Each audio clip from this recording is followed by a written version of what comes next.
Olá, bom dia! Hoje é segunda-feira, dia 10 de março, e é um prazer estar com você nesta jornada de leitura no primeiro livro das Crônicas. Hoje leremos o capítulo de número 10, e como eu disse a vocês ontem, ele carrega consigo um pouco das informações contidas no capítulo de número 9, porque a partir de agora até o capítulo 9, se eu não me engano, o capítulo 9, do segundo livro das Crônicas, nós vamos conhecer a respeito da história do Reino Unido de Israel. Vamos conhecer o período em que Davi e Salomão foram reis sobre todas as tribos de Israel. Depois deste período vem o período do Reino Dividido. Mas não vou entrar em detalhes quanto a isso, vamos à leitura do texto, porque temos muitos dias e muitas leituras para fazer. E o texto do capítulo de número 10 nos diz assim: Os filisteus pelejaram contra Israel, e tendo os homens de Israel fugido de diante dos filisteus, caíram mortos no monte Gilboa.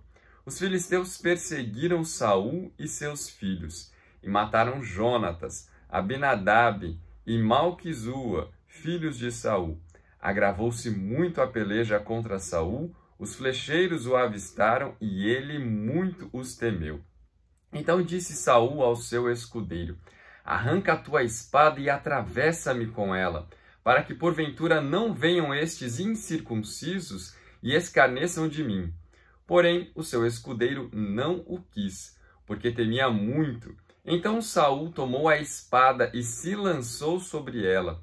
Vendo, pois, o seu escudeiro que Saul já era morto, também ele se lançou sobre a espada e morreu com ele. Assim morreram Saul e seus 3 filhos, e toda a sua casa pereceu juntamente com ele. Vendo os homens de Israel que estavam no vale, que os homens de Israel fugiram e que Saul e seus filhos estavam mortos, desampararam as cidades e fugiram. E vieram os filisteus e habitaram nelas. Sucedeu, pois, que, vindo os filisteus ao outro dia a despojar os mortos, acharam Saul e os seus filhos caídos no monte Gilboa, e os despojaram, tomaram a sua cabeça e as suas armas, e enviaram mensageiros pela terra dos filisteus em redor, a levar as boas novas a seus ídolos e entre o povo. Puseram as armas de Saul no templo de seu Deus, e a sua cabeça a fixaram na casa de Dagom.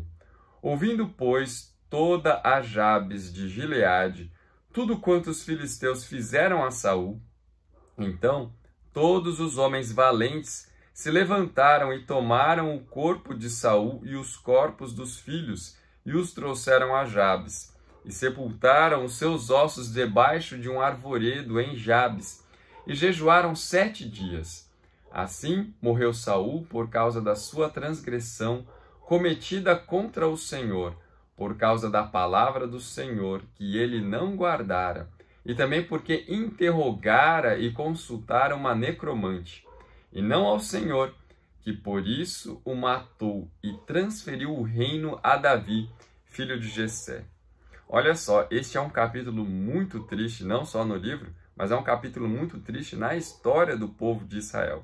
Porque o primeiro rei de Israel, aquele que conseguiu fazer algumas façanhas, mas também conseguiu fazer aquilo que foi terrível aos olhos do Senhor. Estamos nos referindo a Saul. O capítulo de número 9, lá no verso 35, começa a falar dos descendentes de Benjamim. Já havia sido dito em outro capítulo a respeito dos descendentes de Benjamim, mas no capítulo de número 9, ele quer enfatizar justamente a linhagem que deu origem ao rei Saul. E a partir do capítulo de número 10, nós vemos a história do final do reino de Saul e como foi então a transição para o reinado de Davi. Saul se viu numa peleja, numa guerra contra os filisteus. Vocês devem se lembrar que o povo filisteu era o principal inimigo nesta época, o principal inimigo do povo de Israel. tanto que houve uma batalha épica. Não podemos dizer que tenha sido uma grande batalha, mas uma única luta que definiu uma batalha, que foi justamente durante o governo do rei Saul, que foi a luta de Davi contra Golias. E esta luta é referência também para aquilo que nós lemos aqui neste capítulo. Mas isso é daqui a pouco que eu vou comentar melhor. Nesta luta de Saul contra os filisteus, que foi lá no Monte Gilboa, o texto nos diz que os filisteus lutaram e venceram o povo de Israel. E depois eles ainda perseguiram Saul e os seus filhos e conseguiram êxito nessa perseguição. E mataram naquele mesmo dia todos os filhos de Saul. Como Saul estava já praticamente totalmente derrotado, ele se viu em uma situação de desespero e, temendo que os filisteus lhe fizessem algum mal, ele decidiu tirar a própria vida. Por que o autor quis colocar estes fatos a respeito de Saul e não outros, como no primeiro livro, no primeiro livro de Samuel, que mostra também algumas das coisas boas que Saul fez? Ora, lá naquele primeiro livro de Samuel, nós também vemos muitas das coisas ruins que Saul fez e que levaram a justamente ser derrotado e removido do reino de Israel. E aqui o autor do livro das Crônicas, como nós já falamos, ele quer enfatizar o reinado de Israel sob a liderança de Davi e mostrar Deus tem uma aliança com a casa de Davi e não com outra casa, não com outra dinastia. Por isso, ele quer mostrar, antes da dinastia davídica, houve outra, sim, que durou somente pouco tempo, só teve um rei no poder, que foi a de Saul. Porém, Saul não foi fiel ao Senhor Deus, como nós vemos no final deste capítulo. E o texto também nos diz, ainda neste começo do capítulo, lá no verso número 7, vendo os homens de Israel que estavam no vale, que os homens de Israel fugiram e que Saul e seus filhos estavam mortos, desampararam as cidades e fugiram, e vieram os filisteus e habitaram nelas. Olha só, além de apresentar a derrota, a morte do rei, também apresenta como consequência o fato de que o povo ficou amedrontado. Lembra-se que em outros capítulos o autor enfatizava a existência de homens valentes, mas aqui ele enfatiza que o povo ficou amedrontado e, por ter ficado amedrontado, desamparou algumas cidades, e essas cidades Israel perdeu, porque os filisteus vieram e habitaram nessas cidades.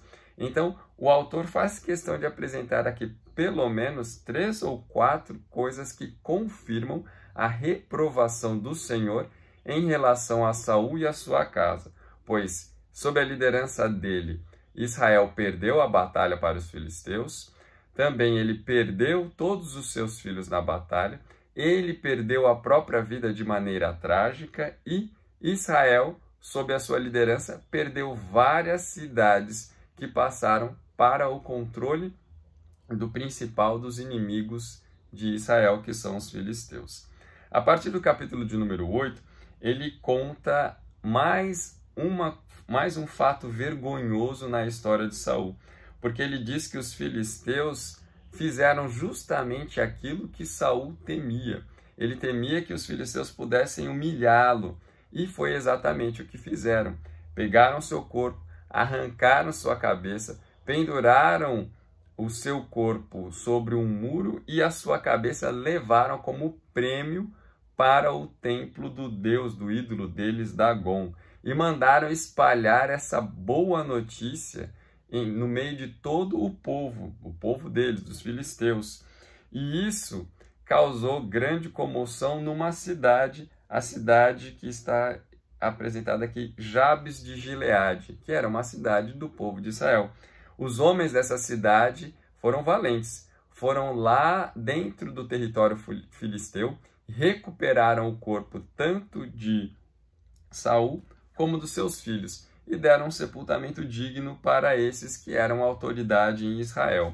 Mas continua uma mancha terrível na história. E lembra que eu falei que a luta de Davi e Golias serve de referência para o que acontece aqui com Saul? Porque você deve se lembrar que na luta de Davi com Golias, Davi não derrotou Golias apenas com a pedra. Ele atirou uma pedra com a sua funda e esta pedra derrubou Golias. Uma vez que Golias caiu, Davi tomou a espada do próprio Golias e cortou a cabeça do gigante. E a levantou mesmo, como um sinal de vitória. Teve um troféu, nós vencemos, está aqui o grande vencedor, o grande guerreiro de vocês. Aquilo foi vergonhoso para os filisteus.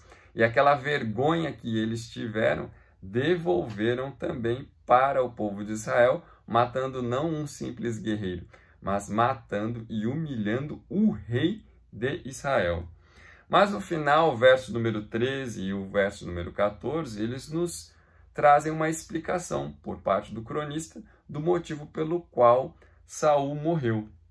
O texto nos diz: assim morreu Saul por causa da sua transgressão cometida contra o Senhor, por causa da palavra do Senhor que ele não guardara, e também porque interrogara e consultara uma necromante, e não ao Senhor, que por isso o matou e transferiu o reino a Davi, filho de Jessé.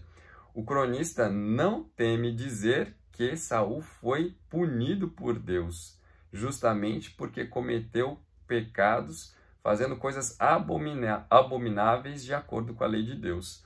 Uma das abominações foi que ele não creu naquilo que Samuel havia dito, que depois de 7 dias ele apareceria também para, junto com ele, confirmar o reino de Saul diante de todo Israel. Saul foi precipitado e acabou oferecendo sacrifício, coisa que não era para ele fazer. Ele tinha um sacerdote, que no caso era Samuel. Saul, não crendo na palavra de Samuel, foi oferecer o sacrifício no lugar de Samuel. E também outros pecados, como não ter destruído Agag, não ter também destruído os animais que pertenciam ao reino de Agag, como o Senhor havia ordenado, e também pelo fato de que mais tarde, depois de Samuel ter morrido, Saul consultou uma médium, como se fosse uma mulher espírita, para tentar invocar o espírito de Samuel e conversar com Samuel, depois de morto. E isso é coisa abominável para o Senhor e está descrita na lei como coisa abominável. E Saul, o rei, ao invés de consultar o Senhor, Deus, foi consultar essa necromante. Por isso, então, Deus removeu de Saul a autoridade e passou para Davi. Este foi o resumo trágico do final do reino de Saul. Isso tudo para enfatizar que não foi Davi um usurpador que tomou de Saul o reino, como muitas pessoas diziam à época em Israel, tanto na época de Davi, como também na época em que o livro das Crônicas foi escrito.